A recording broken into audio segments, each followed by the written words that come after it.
नमस्कार दोस्तों, RRB group D science श्रृंखला में आप सभी लोगों का स्वागत है। मैं यशवंत गौर पूर्वांचल ट्रेनिंग क्लासेस में आप सभी लोगों का स्वागत करता हूं।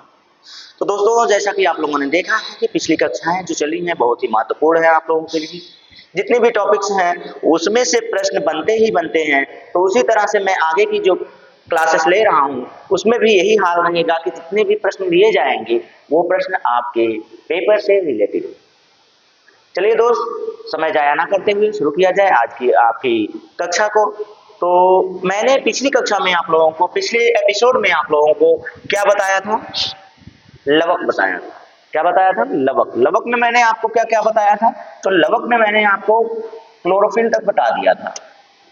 क्लोरोफिल तक बता दिया था। क्लोरोफिल में भी एक टॉपिक रह गई थी थोड़ी सी कि क्लोरोफिल के प्रकार क्या होते हैं। क्लोरोफिल के प्रकार, क्लोरोफिल दो प्रकार के होते हैं आपके, ए और बी।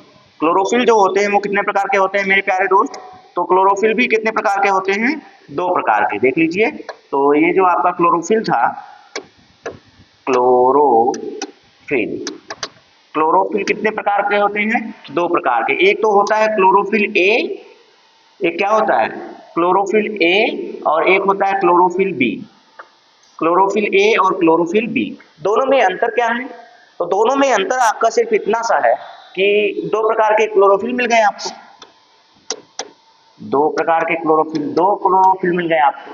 अब ये जो दो प्रकार के क्लोरोफिल हैं दोनों में थोड़ा सा अंतर होता है, इनके संगठन में थोड़ा सा अंतर होता है। क्या अंतर होता है? तो आपका जो ये संगठन है, संगठित रूप इनका जो होता है उसी में अंतर पाया जाता है। अब क्या अंतर पाया जाता है? तो अंतर पाया जाता है C55, H72, O5 और N4। बस ये है, उसके साथ Mg यानी कि आपका क्या हो जाता है? धातु हो जाता है। तो A में क्या होता है? तो ये हो जाएगा C55, H72, O5 और N4, ये होता है इनका संगठन, और साथ में N2Mg ये हो जाता है। और दूसरा जो होता है उसमें क्या हो जाता है भाई? तो ये हो गया आपका C55, H70 हो जाएगा, O6 हो जाएगा, N4 हो जाएगा और इंटू Mg हो जाएगा। तो दोनों में बस इतना सा अंतर है कि इसका हाइड्रोजन जो होता है वो 70 होता है और इसका हाइड्रोजन जो होता है वो कितना होता है? 72 होता है। ऑक्सीजन ए में 5 होता है और बी में कितना होता है? 6 होता है। तो ये जो दोनों टॉपिक्स आपको, दो क्लोरोफिल मिले हैं आपको, सिर्फ इतना बताने के लिए मिले हैं कि क्लोरोफिल का संगठन ऐसे होता है और इसके साथ ही क्या होते हैं,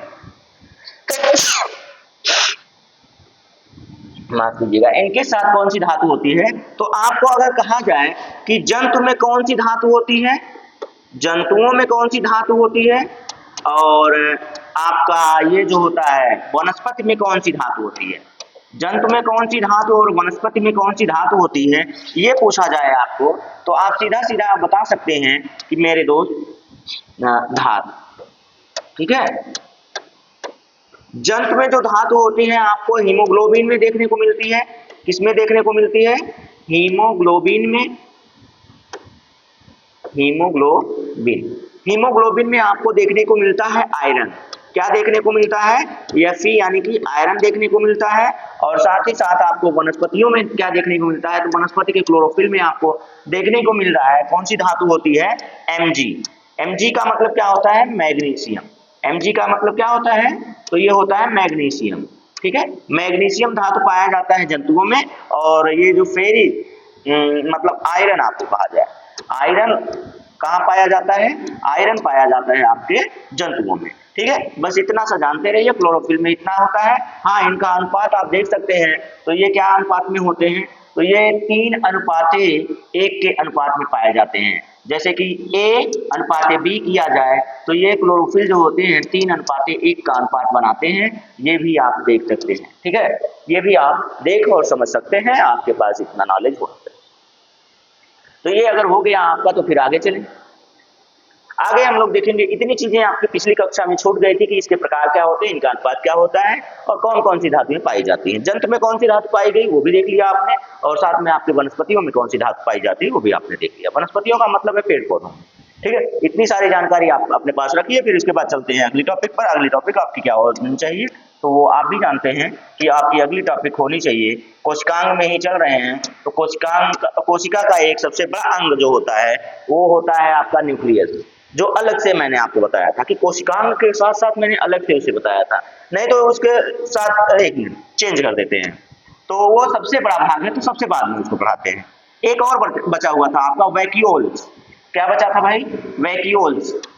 अब ये वैक्यूल्स क्या होता है भाई, वैक्यूल्स, एक मिनट वैक्यूल्स कहाँ गया भाई, आजा।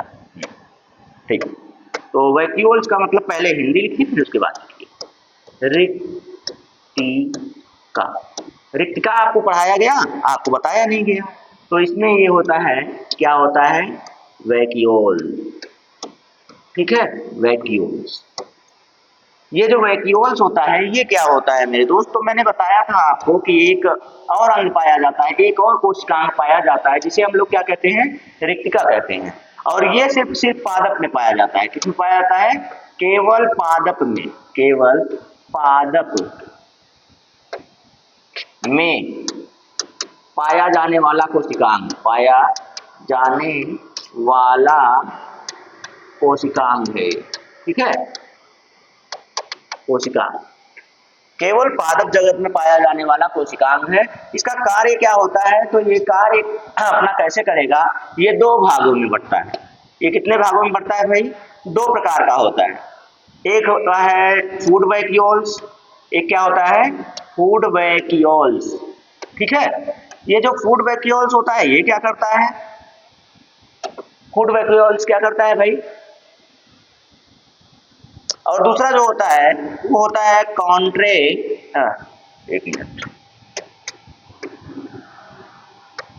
कॉन्ट्रेटाइल वैक्यूल्स।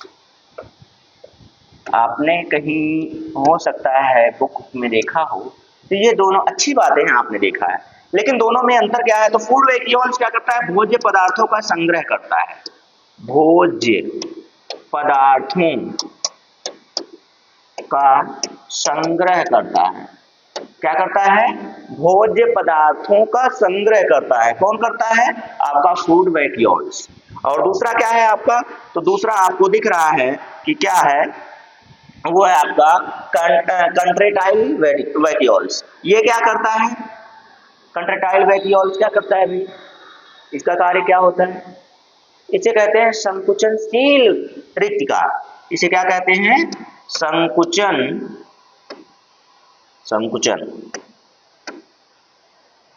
संकुचनशील वैक्यूल रिक्तिका, ठीक है। अब आपको समझ में आया होगा कि संकुचनशील वैक्यूल्स का मतलब ये क्या करता है, संकुचन करने का कार्य करता है। पाया किस में जाता है, तो आपके अमीबा में पाया जाता है। कहाँ, अमीबा में। किसमें पाया जाता है भाई, अमीबा में पाया जाता है। और ये अमीबा कहाँ पाए जाते हैं, ये फ्रेश वाटर में पाए जाते हैं। तो फ्रेश वाटर में जब अमीबा पाया जाता है तो वहां पे संकुचनशील का मतलब जब ये संकुचित होता है तो अधिकांश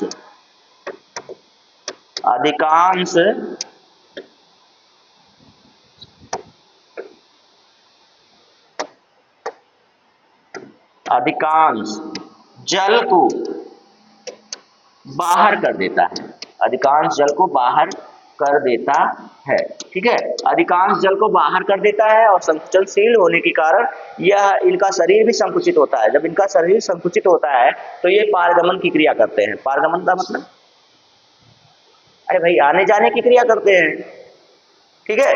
तो ये हो गए आपके रिक्तिका। रिक्तिका बड़ा आसान सा था, तो बहुत छोटा सा भाग है। रिक्तिका किसे कहते हैं, केवल पादप में पाया जाता है, बस केवल पादप में पाया जाने वाला है, भोज्य पदार्थों का संग्रह करता है। भोज्य पदार्थों का संग्रह कौन करता है? दो प्रकार में, एक होता है फूड वैक्यूल से, दूसरा होता है कंट्रेटाइल वैक्यूल। कंट्रेटाइल जो होता है संकुचनशील होता है, अमीबा में पाया जाता है, संकुचित होता रहता है। संकुचित होने के कारण ये क्या करता है? पानी के भाग को शरीर से बाहर कर देता है। बस ये हो गया। दूसरा है फूड वैक्यूल्स, भोजन का संग्रह करेगा, बस बात खत्म। चलिए, जब इतनी का ये हो गया तो अगले पे चलते हैं। अगला क्या पढ़ाना है मुझे? मैंने कहा था सबसे बड़ा अंग पढ़ाऊंगा। कौन सा अंग पढ़ाऊंगा? तो न्यूक्लियस पढ़ाऊंगा। क्या पढ़ाऊंगा भाई? न्यूक्लियस। न्यूक्लियस से बड़ा कोई अंग नहीं होता है। इसे क्या कहते हैं? केंद्रक। इसे क्या कहते हैं भैया? केंद्रक कहते हैं ना। केंद्रक मैंने आपको बताया हुआ था, जब वहां पढ़ा रहा था तो बताया था ना कि कोशिका की संरचना कैसी होती है और उसे कितने भागों में बांटा जाता है। तो कोशिका की संरचना में मैंने आपको कोशिका भित्ति बताया था, कोशिका जीवद्रव्य बताया था। कोशिका भित्ति जीवद्रव्य के बाद एक अलग से लिखा था ना मैंने, न्यूक्लियस, केंद्रक। केंद्रक की खोज किसने की थी?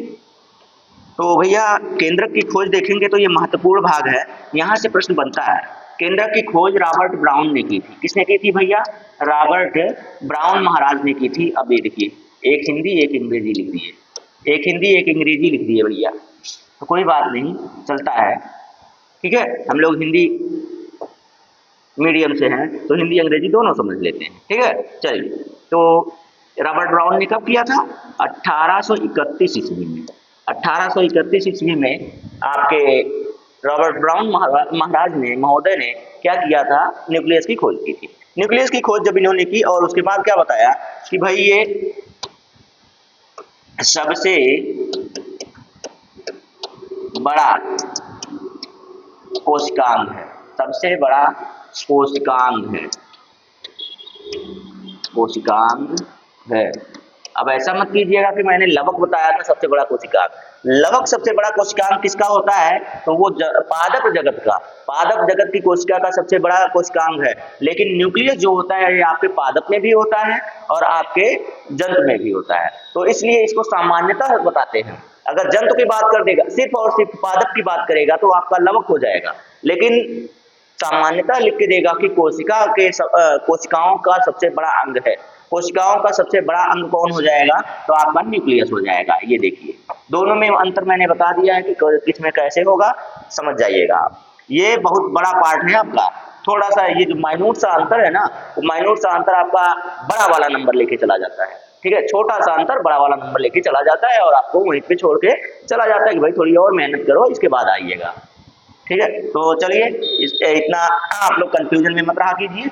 अब अगला मैं बता दूं आपको, तो सबसे बड़ा कोशिकांग होता है, हो गया। हाँ, ये पॉइंट नोट कीजिएगा, यह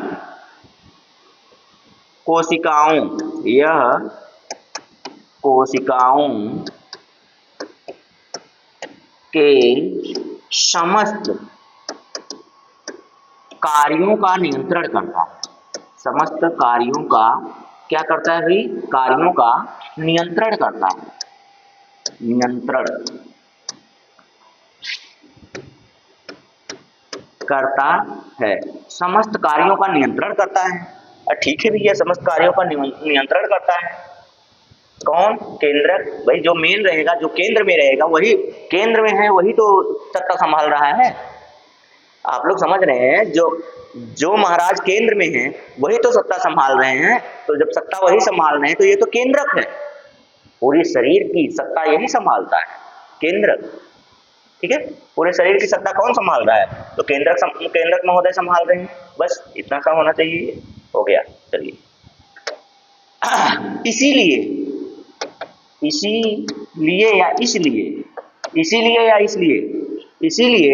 किसको? केंद्रक को। इसीलिए केंद्रक को या इसको क्या कहते हैं? सुप्रीम कंट्रोलर यानी कि सर्वोच्च नियंत्रक कहते हैं।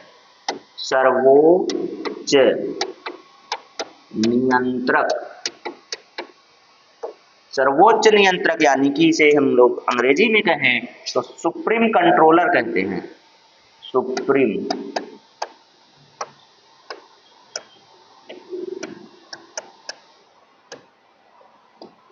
सुप्रीम कंट्रोलर, यहाँ ई होना चाहिए, ठीक है। सुप्रीम कंट्रोलर कहते हैं, ठीक है। कहते हैं ये पॉइंट आपके लिए बहुत जरूरी है, नोट कर लीजिए अगर नोट करना है आपको। फिर इसके बाद आगे बढ़ते हैं। केंद्रक के कितने भाग होते हैं ये मैंने आपको बताया था। आइए केंद्रक के भाग फिर से बता देते हैं। केंद्रक के 4 भाग होते हैं। केंद्रक के कितने भाग होते हैं? केंद्रक के 4 भाग होते हैं। केंद्रक के कितने भाग होते हैं? 4 भाग होते हैं। कौन कौन से होते हैं ये मैंने आपको बताया हुआ था। अगर आपको नहीं याद है तो भाई बड़ी बुरी बात, बहुत गंदी बात है ये कि आपको याद नहीं है। क्या हो जाएगा? एक तो मैंने केंद्रिका बताया था, केंद्रक कला बताया था। तो सबसे पहले आप एक पॉइंट चेंज करते हैं, कलर चेंज करते हैं। केंद्रक कला, केंद्रक कला का मतलब न्यूक्लियस मेम्ब्रेन। इसे क्या कहेंगे? इसे कहेंगे न्यूक्लियस मेम्ब्रेन कहेंगे, मेम्ब्रेन। ठीक है, न्यूक्लियस मेम्ब्रेन हो गया। दूसरा क्या हो जाएगा भाई? दूसरा आपका हो जाएगा केंद्रक कला के बाद केंद्रिका। क्या हो जाएगा? केंद्रिका। अगर केंद्रिका की बात करें तो न्यूक्लियोलस, न्यूक्लियोलस। ठीक है, न्यूक्लियोलस हो गया। उसके बाद तीसरे की बात करें, ये तो पहला हो गया, ये दूसरा हो गया। तीसरे की बात कर लें तो तीसरा कहाँ लिख दें भाई? आ जाइए आगे।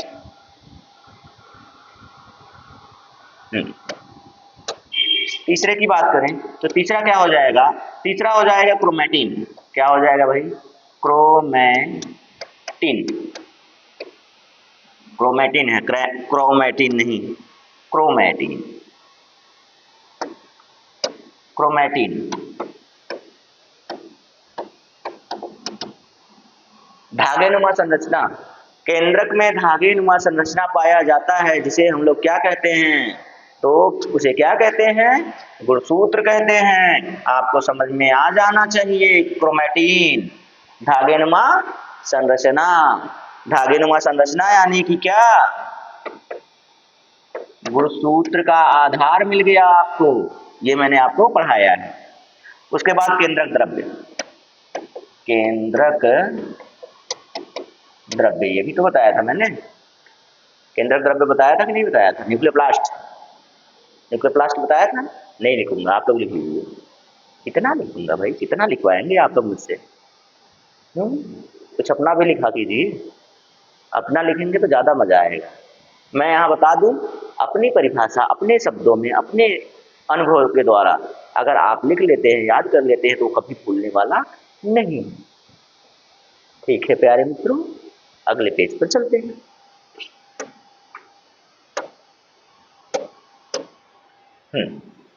लीजिए, इसके बाद केंद्रक के आधार पर, केंद्रक के आधार पर कोशिकाएं 2 प्रकार की होती हैं। कोशिकाएं 2 प्रकार की होती हैं, हैं। केंद्रक के आधार पर कोशिकाएं कितने प्रकार की होती हैं भैया? 2 प्रकार की होती हैं। अब इन दोनों प्रकार का मुझे आपको बताना है तो मैं बता दे रहा हूं। ठीक है, एक होता है आपका, एक होता है प्रोकैरियोटिक कोशिका, प्रोकैरियोटिक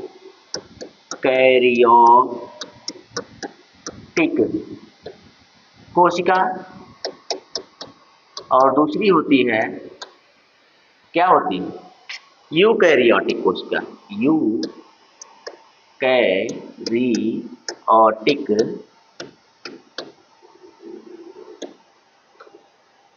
कोशिका। ठीक है, यूकैरियोटिक कोशिका।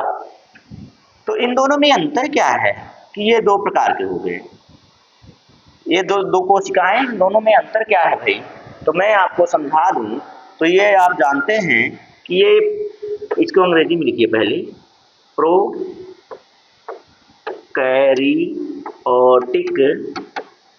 सेल, ऐसे होगा। यूकैरियोटिक, कैरियो, ओहो उल्टा हो गया, यहाँ तो सही है। यहाँ सही है तो यहाँ उल्टा कैसे हो गया? कैरियोटिक। अब ये जो प्रो होता है, प्रो का मतलब यहाँ पे होता है वो वाला प्रो नहीं, पबजी प्लेयर प्रो नहीं हूँ। पबजी प्लेयर का प्रो मत करिएगा मेरे भैया। यहाँ पे प्रो का मतलब है, प्रो का मतलब है अल्प विकसित, अल्प विकसित, अल्प विकसित या अविकसित, अविकसित, या इसी को कह देंगे असत्य। ये मत कहिएगा, ये मैं आपको बताने के लिए बता रहा हूं, असत्य। और यू का मतलब होता है, यू, यू का मतलब होता है क्या? यू का मतलब आपका हो जाएगा सत्य या विकसित, विकसित। और कैरियोटिक, कैरियोटिक का मतलब क्या होता है? तो कैरियोटिक का मतलब होता है, कैरियोटिक का मतलब होता है न्यूक्लियस। क्या होता है? न्यूक्लियस। न्यूक्लियस का मतलब क्या हो गया? अब आपको समझ में आ गया होगा कि इसका मतलब क्या होता है, केंद्रक। यही दोनों में समझ लीजिए, दोनों में कैरियोट्स वही होता है। तो अब इसमें से अंतर देखेंगे, क्या अंतर होता है दोनों में, तो बड़ा आराम से देखेंगे, बहुत ज्यादा कुछ है नहीं, ध्यान से समझ लीजिए, आपको समझ में आ जाएगा। अगर आप ध्यान से समझ लेंगे तो आपको समझ में आ जाएगा कि ये यूकैरियोट्स क्या है और प्रोकैरियोटिक क्या है। दोनों में बहुत खास अंतर नहीं है, बहुत ज्यादा अंतर नहीं है, बस थोड़ा सा आप समझ लेंगे, आपको समझ में आ जाना चाहिए। समझ में आ जाएगा ना? अब क्या क्या अंतर है वो मैं आपको दिखा दे रहा हूं। पहला अंतर आपको मैंने दिखा दिया कि इसमें केंद्रक अल्प विकसित होता है। तो इसमें क्या होता है, इसमें केंद्रक पाया नहीं जाता है, कितने लोग कह देते हैं, कितने लोग कहते हैं अल्प विकसित होता है। तो इसमें क्या हो गया, केंद्रक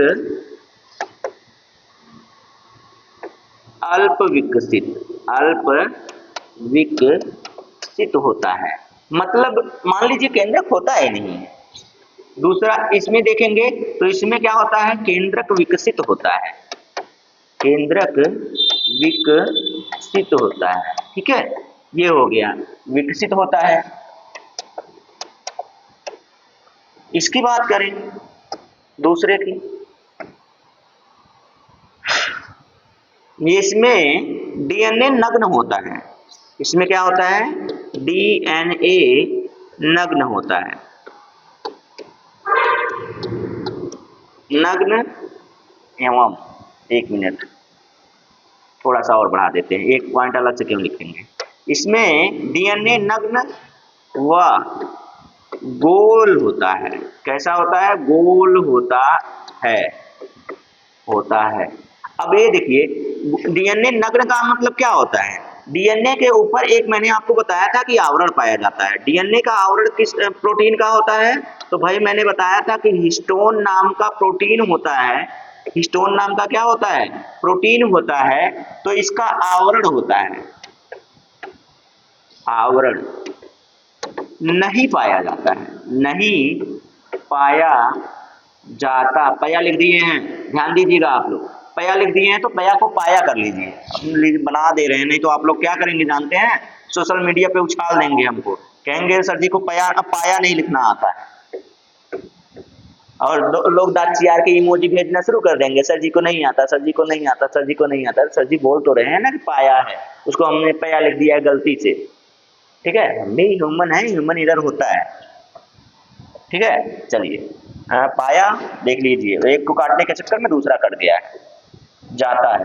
ठीक है, नहीं पाया जाता है। हिस्टोन प्रोटीन नाम का आवरण, जो डीएनए होता है ना उसके ऊपर आवरण होता है, आवरण जो होता है हिस्टोन का वो नहीं पाया जाता है, किसमें, प्रोकैरियोटिक में। लेकिन दूसरी बात कर लें इसमें आपके यूकैरियोटिक में, तो यूकैरियोटिक में डीएनए क्या होता है, डीएनए पर हिस्टोन प्रोटीन पाया जाता है। हिस्टोन प्रोटीन का आवरण का आवरण पाया जाता, फिर से पाया लिखे थे, पाया जाता है। और साथ में बता दें तो ये डीएनए कैसा होता है? रैखिक होता है। कैसा होता है? रैखिक होता है, गोला नहीं होता है, रैखिक होता है। ये सारी चीजें आपको बहुत ही मुश्किल से मिलेंगी मेरे दोस्त, इसलिए आप लोग इसको ध्यान से देख लीजिए, नहीं तो फिर पछताएंगे कि सर जी की क्लासवा हम नहीं लिए और ये हमको समझ में नहीं आया, ये पॉइंट हमको कहीं मिल ही नहीं रहा है, कहाँ से ढूंढें। तो वही बात फिर से आ जाएगी क्या कि भाई क्या बातें आएंगी? समय चूक की पुनिका पछता। तो समय चल रहा है, लूट लीजिए मजा। तीसरा वाला देख लीजिए, इसमें 70S प्रकार का राइबोसोम पाया जाता है। प्रकार का क्या पाया जाता है? राइबोसोम पाया जाता है, ठीक। और इसमें 80S प्रकार का, ये मैंने बताया हुआ है, 80S प्रकार क्या होता है और 70S प्रकार क्या होता है? राइबोसोम, ठीक है। यानी कि ये किस में पाया जाएगा? तो ये उदाहरण में देखेंगे, उदाहरण देख लेना चाहेंगे, उदाहरण हो जाएगा बैक्टीरिया, बीजीए, बीजीए भी बताया है मैंने। ब्लू ग्रीन एल्गी यानी कि नीले हरे शैवाल,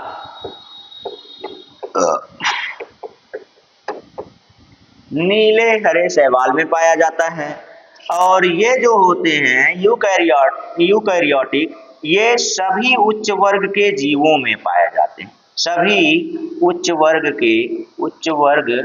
के जीवों में पाया जाता है, जीवों में पाया जाता है, ठीक है। अब ये देखिए जो यूकैरियोटिक कोशिका वाले जीव होते हैं उनको यूकैरियोट्स जीव कहा जाता है। क्या कहा जाता है? यूकैरियोट्स जीव कहा जाता है। इनको क्या कहा जाएगा? यूकैरियोट्स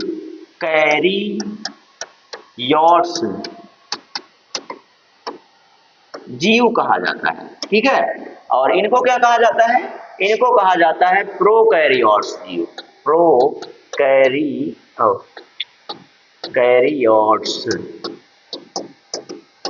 जीव कहा जाता है। आशा करते हैं जानकारी आपको समझ में आई होगी और बेहतरीन जानकारियां हैं। ये जानकारियां और जल्दी कहीं मिलने वाली नहीं है। जब कहीं और मिलने वाली नहीं है तो भाई यहाँ से लूट लीजिए ना जो मिल रहा है। तो कैसी लगी क्लास आप लोग जरा बताइएगा। आज थोड़ा सा डिले हुआ है लेकिन फिर भी बेहतरीन जानकारी के साथ, बेहतरीन कंटेंट के साथ, बेहतरीन परफॉर्म के साथ आपके सामने हम उपस्थित हैं। तो कैसी लगी क्लास? क्लास के लिए आप लोग एक लाइक कर दीजिए, अपने दोस्तों में शेयर कर दीजिए, प्यारा प्यारा कमेंट कर दीजिए और अपने दोस्तों में शेयर करके उनको बता दीजिए कि भाई निःशुल्क क्लासेस हैं आरआरबी ग्रुप डी के लिए। साइंस का पूरा चिट्ठा मैं आप लोगों के सामने रख दे रहा हूँ, इसमें से कहीं नहीं जाने वाला है साइंस। अगर साइंस इससे बाहर कहीं चला गया एक दो प्रश्न तो बहुत मुश्किल हो जाएगा उसको जाना। हाँ, मैंने आप लोगों को 4 प्रश्न दिए थे, 4 प्रश्नों में मैं देख रहा हूँ कि 4 प्रश्न में बताइए आप लोग कंफ्यूज में पड़ जा रहे हैं। सब लोग उल्टा सीधा जवाब दे रहे हैं। क्यों उल्टा सीधा जवाब दे रहे हैं भाई? मैंने तो बताया ना, क्यों उल्टा सीधा जवाब दे रहे हैं? इतना नहीं बता पा रहे हैं आप लोग। बहुत प्यारा प्यारा प्रश्न मैंने बताया है और पढ़ाया हुआ है। अगर आपने पढ़ा है तो आप बता लेंगे, आराम से बता लेंगे, आपको कोई समस्या नहीं होने वाली है। तो चलिए दोस्तों, आज के लिए बस इतना ही। आज के लिए आप लोगों से विदा चाहेंगे। तो जय हिंद, बाय।